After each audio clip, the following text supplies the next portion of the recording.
नमस्कार दोस्तों। तो कैसे हो आप सब। मैं इंजीनियर विष्णु कुमार आप सभी का इस computer educational platform VK Comtech 2000 पर हार्दिक स्वागत करता हूं और उम्मीद करता हूं कि आप सभी लोग स्वस्थ होंगे और मस्त होंगे, लगातार हमारे इस एजुकेशनल प्लेटफॉर्म के साथ बने रहे होंगे। तो अपनी जस्ट पिछली वीडियो किसी टेक्निकल इश्यू की वजह से कंप्लीटली रिकॉर्ड नहीं हो पाई थी, तो उसका छोटा सा पार्ट रह चुका है, उसको अपन इस वीडियो में कंप्लीट कर लेंगे। अपना चैप्टर चल रहा है एमएस वर्ड। इस एजुकेशनल प्लेटफॉर्म के माध्यम से आप आरएससीआईटी के कंप्लीट सिलेबस को पढ़ रहे हो, जिसका अपना 8th नंबर का चैप्टर आपके सामने रनिंग में है, जिसका नाम है माइक्रोसॉफ्ट वर्ड। जिसकी अंतिम क्लास थी, उसका कुछ टॉपिक टेक्निकल इश्यू की वजह से रह गया था, उसको अपन इस सेशन में कंप्लीट करेंगे। तो आइए मित्रों, बिना देरी किए इस सेशन को स्टार्ट करते हैं। और जो भी मेरा मित्र इस चैनल पर नया है, एक बार चैनल को सब्सक्राइब जरूर कर देना, ताकि आपको इससे रिलेटेड वीडियोस मिलती रहे। और नोटिफिकेशन के लिए इसको ऑन कर लेना, नोटिफिकेशन ऑन कर लेना, ताकि इससे सूचना आपको प्राप्त हो सके। ठीक है मित्रों, तो बिना देरी किए सेशन को स्टार्ट करते हैं। और देखिए, मैंने टेबल आपको समझा दिया, वर्ड आर्ट समझा दिया, पिक्चर समझा चुका हूं। इंसर्ट टैब में कोई भी ऑब्जेक्ट, इंसर्ट टैब के माध्यम से कोई भी ऑब्जेक्ट डॉक्यूमेंट में ऐड करना होता है, तो हम इंसर्ट टैब का ही उपयोग करेंगे। डॉक्यूमेंट में कोई ऑब्जेक्ट ऐड किया जाता है तो इंसर्ट टैब के माध्यम से किया जाएगा। ध्यान रखना है आपको, कुछ भी ऐड करने की बोले तुरंत आपके दिमाग में क्लिक होना चाहिए, हमसे इंसर्ट टैब की बात की जा रही है। कौन सी टैब की? इंसर्ट टैब की। इंसर्ट टैब में हमने सर पढ़ लिया है वर्ड आर्ट पढ़ लिया, picture, chart and graphics, hyperlink पढ़ चुके हैं, जिसकी शॉर्टकट की कंट्रोल क्या होती है, बुकमार्क पढ़ लिया है, हेडर और फुटर पढ़ लिया। प्रत्येक पेज में सूचना को दोहराने के लिए हम हेडर और फुटर का उपयोग करते हैं। किसका उपयोग करते हैं बेटा? हेडर और फुटर। पेज ब्रेक ये भी पढ़ चुके हैं सर, पेज ब्रेक और सर और ड्रॉप कैप, इनको अपन इसमें देखेंगे। Drop cap, page break. Drop cap का मतलब समझो आप, जैसे आपने बचपन में कहानी सुनी होगी, लिखी होगी 5वीं 6ठी क्लास में, वंश देर वाज एक करो, तो वंश का ओ बड़ा होता है, 2-3 लाइन के सामने लिखा हुआ होता है, उसी को ड्रॉप कैप कहा जाता है बेटे, उसी को ड्रॉप कैप कहा जाता है।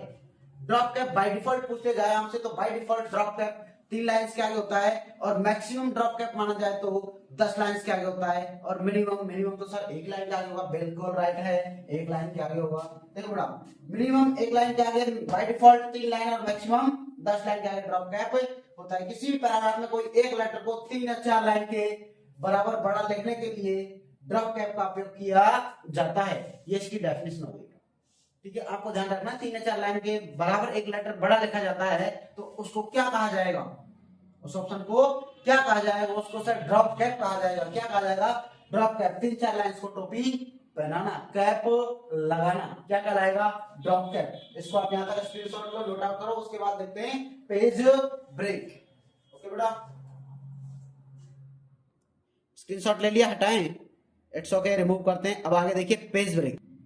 हाँ तो देखिए मित्रों, पेज ब्रेक को समझिए आप। एमएस वर्ड में एक डॉक्यूमेंट पर लिखे गए 2 टेक्स्ट को अलग अलग पेज पर सेट करने के लिए पेज ब्रेक का उपयोग किया जाता है। किसका उपयोग किया जाता है? Page break. पेज ब्रेक में देखिए बेटा, एक पेज है, जैसे अपना ये कठमर और अलवर एक ही पेज पे लिखा हुआ है, कठमर और अलवर अपना इस एक पेज पे लिखा हुआ है। अगले में देखिए आप, जैसे मैंने पेज ब्रेक का यूज नहीं किया था, तो ऐसा दिखेगा। जैसे पेज ब्रेक का यूज करता हूँ, कर्सर मेरा यहाँ पे है, यहाँ पे क्या है सर? कर्सर है। कर्सर यहाँ पे, जैसे मैं पेज ब्रेक का उपयोग करता हूँ, तो मुझे कठमर अलग पेज पे और अलवर अलग पेज पे। After use page break, page break को देखने के बाद में बेटा दोनों टेक्स्ट अपने अलग अलग पेज पे दिखाई देंगे। पेज ब्रेक के उपयोग से टेक्स्ट को तोड़ के 2 अलग अलग पेज पर टाइप कर दिया जाता है। आप इसको नोट आउट कर लीजिए। ये आपका पेज ब्रेक करने से पहले है, ये पेज ब्रेक करने के बाद में डायग्राम है। इट्स ओके बेटा, इसको आप नोट आउट कीजिए यहाँ तक, उसके बाद आगे बढ़ते हैं। हाँ तो दोस्तों, अब अपने जो सिलेबस के टॉपिक थे वो कंप्लीट हो चुके हैं। जो सिलेबस में टॉपिक कंटेंट दे रखे हैं वो कंप्लीट हो चुके हैं। अब अपन आगे एडवांस लेवल से कंपटीशन की तैयारी के लिए एडवांस कुछ और देखते हैं इस चैप्टर में, जिनको जानना बहुत ही महत्वपूर्ण है कंपटीशन लेवल की दृष्टि से। ये तो आपका आरएससीआईटी हो चुका है कंप्लीट। अब मैं आपको बताता हूँ कंपटीशन लेवल में और क्या क्या पूछा जाता है, जैसे कि फाइल टैब। फाइल टैब इसमें है नहीं दे रखी सिलेबस, तो अपन फाइल टैब भी पढ़ाएंगे। कंपटीशन पूछ जाती है। फाइल टैब का नाम होता है बैक स्टेज व्यू, जिसमें मल्टीपल ऑप्शंस ओपन होते हैं, एक लिस्ट ओपन होती है, इसलिए उसको बैक स्टेज व्यू कहा जाता है। फाइल टैब पढ़ेंगे। उसके बाद में पेज लेआउट टैब पढ़ेंगे, जिसमें पेज सेटअप से संबंधित सारा डेटा कलेक्शन उसमें आपको देखने को मिलता है। तो फाइल टैब और पेज लेआउट टैब देखते हैं। और व्यू टैब में देखिए अपन मैक्रो ऑप्शन, जिसके माध्यम से डेस्कटॉप स्क्रीन को रिकॉर्ड किया जाता है। कहां मिलता है sir macro option? View tab में मिलता है। व्यू टैब का मतलब क्या होता है सर? जो अपने डेटा डॉक्यूमेंट बनाकर सेव कर दिया उसको पुनः देखना है तो अपन व्यू टैब का उपयोग करेंगे। ठीक है बेटा, इन चीजों को अपन देखते हैं। मेलिंग टैब का उपयोग भी देखिए आप इसमें। मेलिंग टैब क्या काम आती है सर? मेलिंग टैब के माध्यम से एक से अधिक यूजर्स को एक साथ मेल भेजा जा सकता है। Mailing tab, mail multiple bulk email भेजने के लिए एमएस वर्ड में कौन सा उपयोग है, कौन सा टैब है? मेलिंग टैब है सर। कौन सा टैब है? Mailing tab. तो आइए दोस्तों इन सबको अपन देखते हैं, इसको इरेज करते हैं। यहां तक आपने नोट आउट कर लिया, नहीं किया तो फटाक से स्क्रीनशॉट ले लो, फिर हटाते हैं इसको। हाँ तो दोस्तों, जो एग्जाम की दृष्टि से और आरएसआईटी की दृष्टि से इंपॉर्टेंट था वो सिलेबस अपना कंप्लीट है। उसके बाद आगे एडवांस लेवल का है, वो आप इधर देखिए। ठीक है मित्रों, फाइल टैब देखिए आप। फाइल टैब, फाइल टैब ये वैसे तो एमएस वर्ड की सबसे प्रथम टैब होती है, लेकिन एक्टिवेट टैब नहीं होती। एक्टिवेट टैब कौन सी होती है? एक्टिव टैब कौन सी होती है? Home tab. पूछी जाए एक्टिव टैब, होम टैब बताना है। कौन सी टैब बताना है आपको? होम टैब बताना है। लेकिन ये भी महत्वपूर्ण टैब है बेटा। इसके माध्यम से डॉक्यूमेंट को open, new, save, save as, recent, info सब कुछ किसमें होता है? फाइल टैब में होता है। प्रिंट, प्रीव्यू, प्रिंट सब फाइल टैब में होता है। तो इसलिए इसको भी इंपॉर्टेंस दी जाएगी कंप्यूटर की दृष्टि से, कंप्यूटर एग्जाम की दृष्टि से। देखिए बेटा, फाइल टैब का उपयोग बता दें मैंने आपको, कंप्यूटर एग्जाम दृष्टि से इंपॉर्टेंट है। फाइल टैब का उपयोग मल्टीपल वर्क के लिए किया जाता है। ये एक बैक स्टेज व्यू कहलाता है। क्या कहलाता है? Back stage view. क्यों? क्योंकि इसके बैकग्राउंड में एक लिस्ट ओपन होती है जिसमें मल्टीपल ऑप्शंस होते हैं, जो आपके सामने मैं डिस्प्ले करने वाला हूं। फाइल टैब को लिख देता हूं, इस टैब को एमएस वर्ड में बैक स्टेज व्यू क्या कहा जाता है? बैक स्टेज व्यू भी कहा जाता है। बैक स्टेज व्यू भी कहा जाता है। क्या कहा जाता है भाई? बैक स्टेज व्यू कहा जाता है। इस टैब को एमएस वर्ड में बैक स्टेज व्यू कहा जाता है क्योंकि अदर टैब पर क्लिक करने से ग्रुप्स ओपन होते हैं। पढ़ा थे मैंने आपको font group, page layout, font group, आपका क्लिपबोर्ड ग्रुप, पैराग्राफ ग्रुप पे पढ़ाए थे ना। तो ये होम टैब के ग्रुप है, बल्कि इसमें ग्रुप ओपन नहीं होते, इसमें एक लिस्ट ओपन होती है। क्योंकि अदर टैब पर क्लिक करने से ग्रुप्स ओपन होते हैं, जबकि फाइल टैब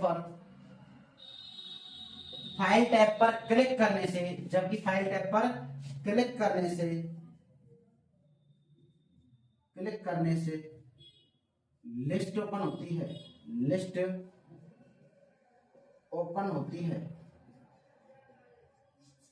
क्या होती है? लिस्ट ओपन होती है, जिसमें निम्न ऑप्शंस होते हैं। अब कौन कौन से ऑप्शन होते हैं वो आपको दिखाऊंगा। अब इसको नोट आउट कर लीजिए डेफिनेशन एक बार, फिर हटाता हूं इसको। कर लिया? ठीक है, अब इसके ऑप्शंस देखिए। हाँ तो दोस्तों देखिए, फाइल टैब में open, new, save, save as, print, info, recent, close, ये अपने मल्टीपल ऑप्शन है एक लिस्ट के अंदर। ये एक लिस्ट है बेटा, ये पूरी एक लिस्ट है जो अपनी फाइल टैब में उपस्थित होती है। ठीक है भाई, अभी तो समझे। ओपन का मतलब है कि एमएस वर्ड में ऑलरेडी सेव किए गए डॉक्यूमेंट को ओपन करके देखना। न्यू ब्लैंक डॉक्यूमेंट ओपन करने के लिए एमएस वर्ड में फाइल टाइप के अंदर से न्यू ऑप्शन को ओपन करना पड़ता है, जिसके लिए शॉर्टकट की होती है Ctrl+N और ओपन के लिए Ctrl+O। सेव, किसी भी डॉक्यूमेंट को एमएस वर्ड में बना के तैयार करते हैं, उसको पहली बार किसी नाम से सेव करने के लिए Ctrl+S करना पड़ता है। सेव एज, Ctrl+S करके किसी नाम से फाइल को अपन ने सेव कर दिया है, उस फाइल को, सेम फाइल को अदर नाम से सेव करना है। अदर नाम से सेव करना मतलब जस्ट उसकी कॉपी फाइल सेव करनी है, केवल उसका रीनेम करके, तो उसको सेव एज करना पड़ेगा, जिसकी शॉर्टकट की F12 होती है। प्रिंट, सॉफ्ट कॉपी डेटा को हार्ड कॉपी डेटा में कन्वर्ट करने के लिए दी जाने वाली कमांड प्रिंट होती है, जिसकी शॉर्टकट की कंट्रोल पी है। इन्फो एमएस वर्ड में बनाए गए डॉक्यूमेंट्स पर लॉक लगाने के लिए, उन पर सिक्योरिटी प्रोटेक्शन लगाने के लिए इन्फो ऑप्शन का उपयोग किया जाता है। रिसेंट एमएस वर्ड में हाल ही में ओपन किए गए डॉक्यूमेंट्स की लिस्ट को दर्शाता है recent. Close MS word application को बंद करने के लिए इस ऑप्शन का उपयोग किया जाता है, डॉक्यूमेंट से बाहर आने के लिए। एप्लीकेशन को क्लोज करता है, डॉक्यूमेंट से बाहर आ जाता है। ठीक है बेटा, तो आप यहां तक इसको नोट आउट कर लीजिए। इसके बाद समझते हैं पेज लेआउट टैब। बड़ी इंटरेस्टिंग और महत्वपूर्ण टैब है कंपटीशन एग्जाम की दृष्टि से। एक बार आपने स्क्रीनशॉट ले लिया हो तो इसको हटा दूं, लो एक बार इसका स्क्रीनशॉट ले लीजिए आप। हाँ भाई, इसको क्लोज करते हैं। फाइल टैब अपना इतना ही सफिशिएंट और महत्वपूर्ण डेटा है। इसके बाद हम पेज लेआउट टैब को समझिए आप। ठीक है मित्रों, आइए देखिए पेज लेआउट टैब। हाँ ये देखिए पेज लेआउट टैब, ये आपके सामने डिस्प्ले कर दिया पेज लेआउट टैब। इस टैब के माध्यम से एमएस वर्ड में पेज का सेटअप किया जाता है। जो डॉक्यूमेंट बना करके तैयार किया है वो कैसे डिस्प्ले होगा, प्रिंट होगा तो कैसे दिखेगा, सब कुछ प्रिंट एरिया का सेटअप किसमें किया जाएगा, पेज लेआउट टैब में। अर्थात एक वर्ड में कहूं मैं तो पेज के साथ छेड़छाड़ की जाती है तो पेज लेआउट टैब में की जाती है। जैसे कि अपनी आर्ट एंड कल्चर में छेड़छाड़ का देवता इलोजी को कहा जाता है, ठीक उसी प्रकार एमएस वर्ड में छेड़छाड़ का देवता कहा जाएगा तो पेज लेआउट टैब को कहा जाएगा। क्या बेटा, छेड़छाड़ का देवता कौन, पेज लेआउट टैब। कौन बेटा, page layout tab MS word का छेड़छाड़ वाला देवता है। इस टैब के माध्यम से डॉक्यूमेंट में छेड़छाड़ की जाती है, जैसे डॉक्यूमेंट साइज को कम ज्यादा, उसका प्रिंट एरिया कम ज्यादा सेट करना, पेज बॉर्डर लगाना, पेज वाटरमार्क लगाना, पेज कलर डालना, सब कुछ किसमें किया जाएगा, अपने पेज लेआउट टैब में। ठीक है बेटा, पेज का सेटअप, मैं एक बार मैं कहूँ तो पेज का सेटअप पेज लेआउट टैब के माध्यम से किया जाता है। तो एक बार इसको मेंशन कर दूंगा आपको, फिर आगे आप इसको नोट आउट कर लीजिएगा। ये देखिए मित्रों, महत्वपूर्ण जो तथ्य है ये पेज की सेटअप है जो आपके पेज लेआउट टैब में किए जाते हैं। इस टैब की सहायता से इन पेजेस का सेटअप किया जाता है। ऑप्शंस की सहायता से, पेज लेआउट टैब की सहायता से डॉक्यूमेंट का सेटअप किया जाता है। कौन कौन से बेटा, पेज साइज क्या होता है, जैसे आपने A4 का नाम सुना है, A4 जो भी कॉपी आती है ना, रजिस्टर आता है A4 साइज का आता है, तो A4 पेज का साइज है। पेज साइज, पेज का आकार सेट करना, पेज का आकार सेट करना है तो पेज साइज का उपयोग करना पड़ेगा। पेज प्रिंट एरिया, कितने एरिया का, पेज के कितने एरिया का प्रिंट देना है उस पेज एरिया को सेलेक्ट करना है, तो पेज प्रिंट एरिया सेट करेंगे तो कहां जाएंगे, पेज लेआउट टैब में। सेलेक्ट प्रिंट एरिया,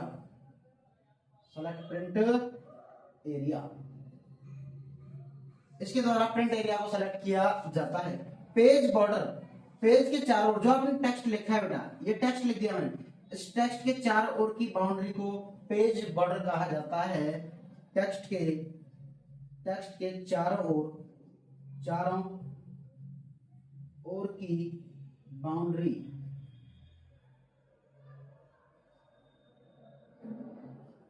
टेक्स्ट के चारों ओर की बाउंड्री क्या कहलाएगी, page border. Page watermark, page watermark क्या होता है बेटा, ये अपना पेज है, इसमें आपने कुछ भी लिखा बेटा डेटा, इस डेटा के पीछे घोस्ट लेटर क्या कहलाएगा, पेज वाटरमार्क कहलाएगा। सर क्या कहलाएगा, पेज वाटरमार्क। जो घोस्ट लेटर होता है, जो आपका नोट्स होता है उसके पीछे एक अलग से लाइन या कोचिंग का नाम लिखा हुआ था ना, उत्कर्ष क्लासेस के नोट्स देखे आपने, है ना। नोट्स में इंपॉर्टेंट चीज तो कम और उत्कर्ष क्लासेस उसके बैकग्राउंड में ज्यादा लिखा होता है, वो क्या होता है, घोस्ट लेटर होता है, उसी को वाटरमार्क कहा जाता है। तो वाटरमार्क आपको समझ में आया होगा, जैसे मैंने ये नोट्स लिख दिया है, इसमें पीछे ऐसे ही बैकग्राउंड इसके, तो ये क्या है, ये बेटा मेरा घोस्ट लेटर है जिसको वाटरमार्क कहा जाता है। क्या कहा जाता है बेटा, इसको वाटरमार्क कहा जाता है। हाँ तो बेटा समझिए, पेज साइज बता दिया, पेज का आकार सेट करना, पेज प्रिंट एरिया सेट करना, पेज बॉर्डर मतलब पेज टेक्स्ट के चारों ओर का बाउंड्री क्या कहलाएगा, पेज बॉर्डर। वाटरमार्क, टेक्स्ट के पीछे लिखा गया टेक्स्ट मतलब घोस्ट लेटर क्या कहलाता है, वाटरमार्क कहलाता है। पेज कलर, पेज को रंगीन करना, पेज कलरफुल करना, पेज कलर कहलाता है बेटा। उसके बाद में पेज ओरिएंटेशन, ये पेज का सेटअप होता है, दो प्रकार का होता है बेटा। पेज ओरिएंटेशन कितने प्रकार का होता है? दो प्रकार का, एक पोर्ट्रेट होता है, दूसरा लैंडस्केप होता है। पोर्ट्रेट मतलब ये वाली साइज होगी पेज की जो वर्टिकल शेप में होती है, और लैंडस्केप मतलब ये वाली साइज होगी पेज की जो अपनी हॉरिजॉन्टल शेप में होती है। ठीक है बेटा, जैसे पोर्ट्रेट और लैंडस्केप,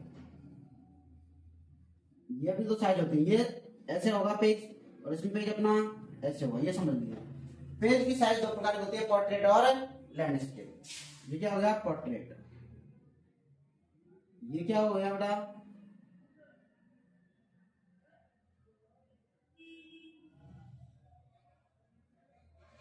लैंडस्केप। पोर्ट्रेट और लैंडस्केप दो प्रकार की साइज है। इसको अपन दूसरा नाम क्या दे सकते हैं? इसको कैसी शेप बेटे? Vertical shape. वर्टिकल शेप, ये अपनी हॉरिजॉन्टल, वर्टिकल और हॉरिजॉन्टल शेप को ही पोर्ट्रेट और लैंडस्केप कहा जाता है, जिसको ओरिएंटेशन, पेज ओरिएंटेशन के नाम से जाना जाता है। पूछ लिया जाए पेज ओरिएंटेशन कितने प्रकार का होता है? दो प्रकार का होता है सर। कितने प्रकार का? दो प्रकार का।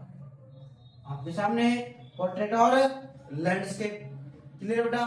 ठीक है सर, इट्स ओके। और एक ही होता है सर, पेज मार्जिन क्या होता है? थोड़ा सा यहां तक लिख लो, फिर पेज मार्जिन समझाता हूं आपको। बड़ा ही इंपॉर्टेंट प्यारा टॉपिक है पेज मार्जिन, जो एग्जाम की दृष्टि से बहुत ही महत्वपूर्ण है और पूछा जाता है। पेज मार्जिन पूछा भी गया है। क्या है अभी समझ लेते हैं इसको, आप एक बार नोट आउट करो, फिर समझाता हूं पेज मार्जिन। आइए मित्रों देखिए एकदम आसान भाषा में पेज मार्जिन समझिए आप। Page margin,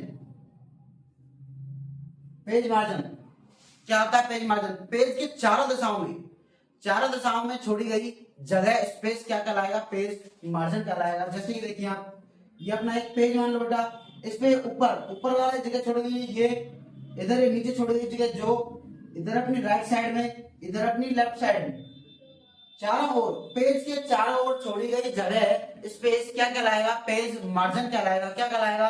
page margin. मैं लिख देता हूं, पेज के चारों ओर छोड़ी गई जगह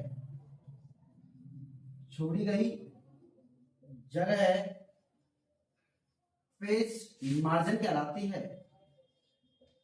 पेज मार्जिन कहलाती है। यह दो प्रकार का होता है। कितने प्रकार का होता है बेटा? दो प्रकार का होता है। पेज मार्जिन कितने प्रकार का होता है भाई? दो प्रकार का होता है। नंबर एक देखिए आप, ये पेज के चारों ओर है, पेज के चारों ओर नॉर्मल कैसे होगा बेटा? पेज के चारों ओर नॉर्मल मार्जिन अपना पेज के चारों होता है। जैसे आपको दिखाई दे रहा होगा, ये टॉप पे है बेटा, टॉप पे छोड़ा गया है, ये नीचे बॉटम में भी मार्जिन है, ये राइट साइड में भी मार्जिन है, ये लेफ्ट साइड में भी मार्जिन है। पेज के टॉप, बॉटम, लेफ्ट और राइट में छोड़ा गया मार्जिन नॉर्मल मार्जिन कहलाता है। कैसा मार्जिन कहलाता है बेटा? नॉर्मल मार्जिन कहलाता है। दूसरी बात सुनो आप, नंबर 2, इधर देखो, नंबर 2 दूसरा मार्जिन आपका गटर मार्जिन। कौन सा बेटा? Number 2 gutter margin. कौन सा मार्जिन बेटा? Gutter margin. गटर मार्जिन क्या कहलाएगा बेटा? पेज पर बाइंडिंग के लिए जो स्पाइरल बाइंडिंग होती है बेटा, पेज पर बाइंडिंग के लिए छोड़ी गई जगह गटर मार्जिन कहलाती है। ये इंपॉर्टेंट है, इसको डीआईजी बना दो पुत्र, 2 स्टार लगा दो इसको बेटा, 2 स्टार लगा दो, इसको थानेदार बना दो आप। ठीक है बेटा? गटर मार्जिन पेज पर बाइंडिंग के लिए छोड़ी गई जगह क्या कहलाएगी? Gutter margin. मैं लिख देता हूं इसमें, पेज पर बाइंडिंग के लिए छोड़ी गई जगह, पेज पर बाइंडिंग के लिए छोड़ी गई जगह क्या कहलाती है? गटर मार्जिन कहलाती है। जो कैसे होता है बेटा? देखिए आप, डिस्प्ले कर देता हूं पेज बना के, ये लो बेटा, ये टॉप है बेटा टॉप एरिया, ये लेफ्ट है बेटा लेफ्ट एरिया। टॉप और लेफ्ट में, टॉप और लेफ्ट में, टॉप और लेफ्ट में, टॉप और लेफ्ट साइड में, थोड़ा देखिएगा यहाँ से,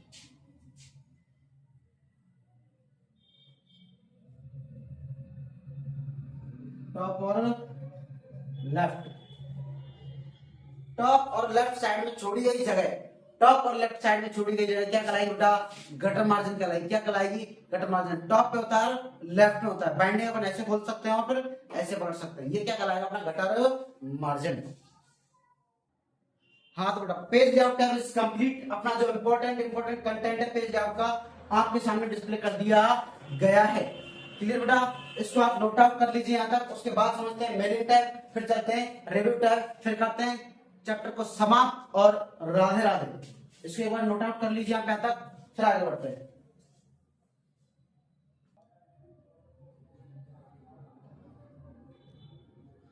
हाँ तो देखिए मेलिंग टैब और व्यू टैब आपके सामने डिस्प्ले कर दी गई है। कुछ भी नहीं है इसमें, एकदम आसान है। मेलिंग टैब का मतलब है कि एमएस वर्ड एक ऐसा महत्वपूर्ण फीचर है जिसके माध्यम से एक से अधिक यूजर्स को, एक से अधिक उपयोगकर्ताओं को एक साथ मेल भेजा जा सकता है। उसके लिए एमएस वर्ड की मेलिंग टैब का उपयोग किया जाएगा। ध्यान रखना एमएस वर्ड के माध्यम से मेल भेजा जा सकता है, जरूरी नहीं मेल से भेजा, एमएस वर्ड की मेलिंग टैब से भी मेल भेजा जा सकता है। उसके बाद देखिए व्यू टैब, एमएस वर्ड में तैयार किए गए डॉक्यूमेंट को अपडेट और स्क्रीन रिकॉर्ड करने के लिए व्यू टैब का उपयोग किया जाता है। स्क्रीन रिकॉर्ड करने के लिए इसमें एक मैक्रो ऑप्शन होता है, उसका उपयोग किया जाता है। मैक्रो ऑप्शन का यूज करना होता है स्क्रीन को रिकॉर्ड करने के लिए बेटा। यहां तक इसको नोट आउट कीजिए। ये अपना कंटेंट कंप्लीट हो चुका है, स्क्रीनशॉट ले लिया, ठीक है। अब इसके बाद नेक्स्ट चैप्टर अपना एमएस एक्सेल, जो कि डेटा एंट्री के माध्यम से बड़ा ही इंपॉर्टेंट महत्वपूर्ण जो भी काम समझो वो चैप्टर है। एमएस एक्सेल एक अति महत्वपूर्ण चैप्टर है जिसको हम अगली क्लास में स्टार्ट करने वाले हैं। इसका मैं आपको कुछ प्रैक्टिकल वीडियो बना करके डाल दूंगा। इन सब चीज का यूज कैसे किया जाता है अगली क्लास में आपको मिल जाएगा। एमएस वर्ड प्रैक्टिकल क्लास के नाम से उसको मैं प्लेलिस्ट में ऐड कर दूंगा। ठीक है मित्रों, उम्मीद करता हूं कि आपके यहाँ तक का कंटेंट बेहतरीन तरीके से समझ में आया होगा और उम्मीद करता हूं कि आपको आगे भी आएगा। ठीक है मित्रों, स्क्रीनशॉट ले लिया होगा आपने। और जो मेरा मित्र इस चैनल पर नया है एक बार चैनल को सब्सक्राइब जरूर कर लेना और अपने न्यू कैंडिडेट्स जो न्यू दोस्त हैं जो आरएससीआईटी कोर्स कर रहे हैं उन तक इस वीडियो को शेयर कर देना ताकि वह भी एक बेहतरीन परसेंटेज के साथ आरएससीआईटी पेपर एग्जाम क्रैक कर सके। ठीक है मित्रों, आज के लिए इतना ही सफिशिएंट। इट्स ओके, चलते हैं। राधे राधे।